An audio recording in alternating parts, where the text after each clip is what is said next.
ఇక్కడ కెమెరాలు ఉన్నాయి.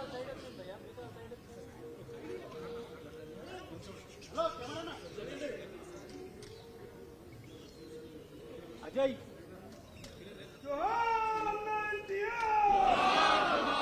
అజయ్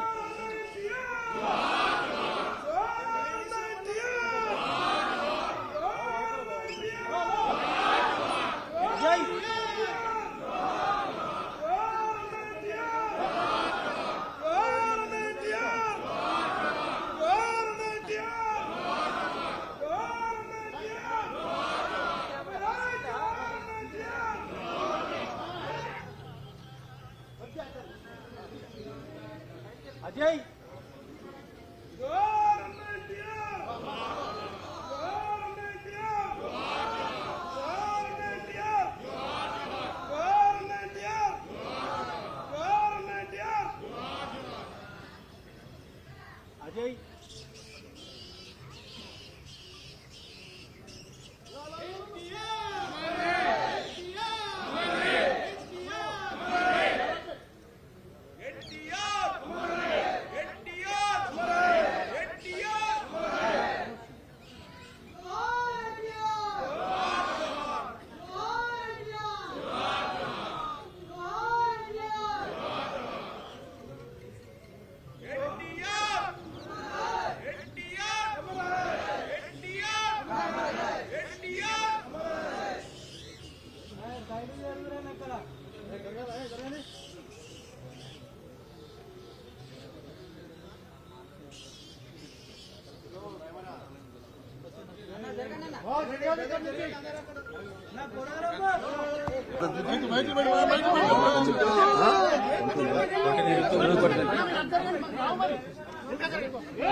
బాబు సైలెన్స్ సైలెన్స్.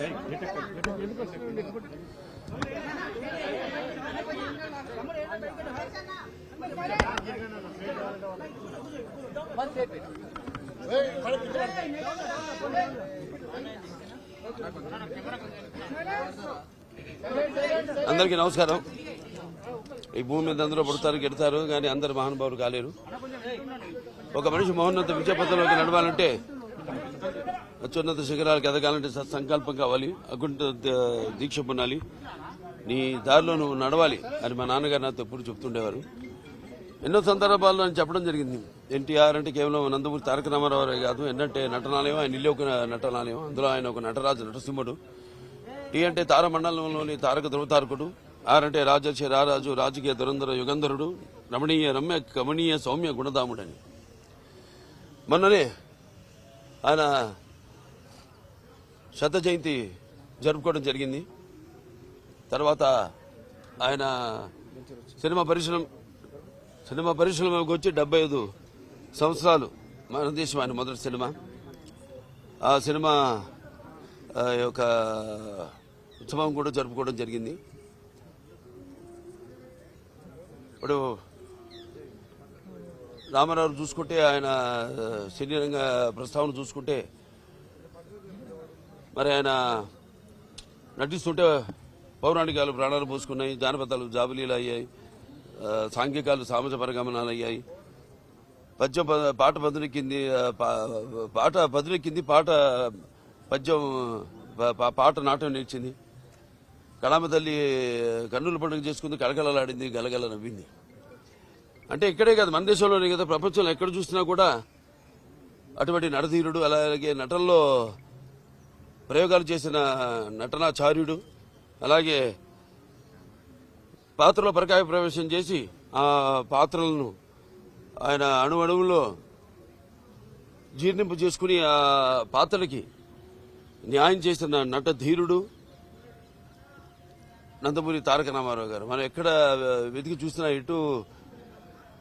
ఎక్కడ చూసినా కూడా అటువంటి నట ధీరుడు లేకపోతే నటచారుడు లేకపోతే నట ధీరుడు ఎక్కడా మనకి కానరాడు అని నేనే కాదు ప్రతి ఒక్కడు చెప్పుకుని తీరుతారు, ఒప్పుకుని తీరుతారు. అలాగే తర్వాత ఆయన ప్రతి తెలుగు బిడ్డ ప్రతి తెలుగు గడ్డ కూడా నేను తెలుగు వాడిని సగర్భంగా చెప్పుకునే దమ్ము, ధైర్యం, సత్తా, తెగువ, ఆత్మవిశ్వాసం పదును పెట్టి మరి ప్రతి తెలుగు వాడిని బయటికి తీసుకొచ్చి నేను తెలుగు వాడిని అని చెప్పే సత్తా, ధైర్యం ఇచ్చిన తెలుగు తేజ నందమూరి తారక రామారావు గారు. ఆనాడు తెలుగుదేశం పార్టీని స్థాపించి మరి తెలుగుదేశం పుట్టింది సామికుడి చెమటలో నుంచి, కార్మికుడి కరిగిన కండరాల్లో నుంచి, రైతు కూలీల రక్తంలో నుంచి, అలాగే కష్టజీవ నిరుపేదల కంటి మంటల్లో నుంచి, కష్టజీవుల కన్నీళ్లలో నుంచి అని ఆనాడు, అలాగే అన్నార్థుల ఆక్రందనల నుంచి అంటూ, అలాగే తెలుగుదేశం పిలుస్తుంది రా కదిలిరా అని తెలుగుదేశం పార్టీని పెట్టి మరి ఆనాడు ఒక విప్లవం తీసుకొచ్చారు ఆయన. ప్రతి తెలుగు బిడ్డ బొడ్డు కోయక ముందే రాజకీయ చైతన్యం తీసుకొచ్చిన మహానుభావుడు నందమూరి తారక రామారావు గారు. అంతకుముందు వరకు చాలా మందికి ఈ రాజకీయాల మీద ఆసక్తి ఉండేది కాదు, చాలా మందికి తెలిసేది కూడా కాదు. అటువంటిది ఆయన ఈ తెలుగుదేశం పార్టీని పెట్టి అందరిలోనూ ఒక రాజకీయ చైతన్యం తీసుకొచ్చిన ఓ మహానాయకుడు నందమూరి తారక రామారావు గారు. అలాగే రాజకీయాల్లోకి వచ్చాక ఎన్నో సాహసోపేతమైన పథకాలను అమలు చేశారు. అవి ప్రజలకు ఉపయోగపడేవి, అలాగే ఎంతో సానుకూలమైనవి కూడా ఆ పథకాలన్నీ. ఎన్టీ రామారావు రాజకీయాల్లోకి రాకముందు వచ్చిన తర్వాత ఆయన ప్రవేశపెట్టిన పథకాలు వాటిని అమలు చేసి ఇప్పటికీ అందరూ వాటిని ప్రవేశపెట్టి అమలు చేసేలా చేసిన మహానాయకుడు Nandamuri Taraka Rama Rao. That is NTR. అందుకే ఒక పేదవాడి ఆకలి బాధ తెలిసిన అన్న ఆయనే, అలాగే ఒక జనం భవితకు బాట వేసిన అమ్మ ఆయనే, అలాగే ఆయనకు అండగా ఉన్న మహిళల కోసం అండగా ఉంటూ ఆయన కూడా వాడికి ఆర్థిక స్వాతంత్రం ఇచ్చిన అన్న కూడా ఎన్టీ రామారావు గారి. ఎన్టీఆర్ అంటే నటనకు నిర్వచనం. ఎన్టీఆర్ అంటే ఒక నవరసాలకు ఒక అలంకారం. ఎన్టీఆర్ అంటే నటనకు ఒక విశ్వవిద్యాలయం. ఎన్టీఆర్ అంటే ఒక నవశకానికి ఒక ఆరంభ మంత్రం. ఎన్టీఆర్ అంటే ఒక నవజాతికి మార్గదర్శకం. అలాగే ఎన్టీఆర్ అంటే నానా జాతులకు దైవ సమానం. అలాగే ఎన్టీఆర్ అంటే యువతకు ఆదర్శం. అలాగే ఎన్టీఆర్ అంటే నెత్తురు మరిగేలా చేసే ఒక అగ్నిగణం. అలాగే ఎన్టీఆర్ అంటే ఆయన నడిచిన మార్గమే భగవద్గీతలో సాగిన ఒక గొప్ప జీవితం. అందుకే ఆయన అందరి గుండెల్లో శాశ్వతంగా నిలిచిపోయిన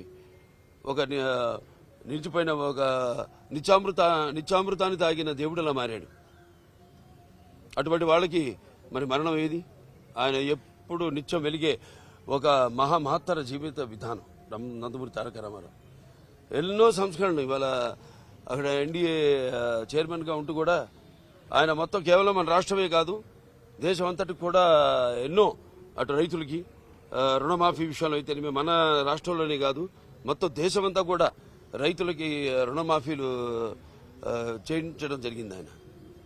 అలాగే ఇక్కడ మనం చూసుకుంటే ఇక్కడ మండలాలు ఇక్కడ 330 తాలూకాలు ఉండేవి. అటువంటి వాటిని 1100 మండలాలుగా విభజించి ప్రజల వద్దకు పాలనను తీసుకొచ్చిన మహానుభావుడు నందమూరి తారక రామారావు.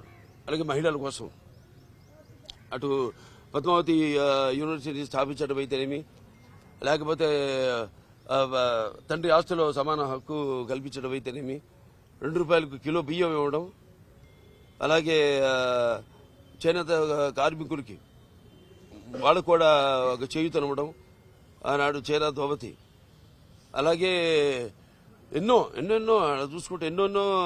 అలాగే తెలుగు గంగ అయితేనేమి, హంద్రి నివాస్ ఉజ్జల స్రవంతి అయితేనేమి, గాలేరు నగరి అయితేనేమి, ఇవన్నీ కూడా ఆయన ఆనాడు కళలు కన్నవి.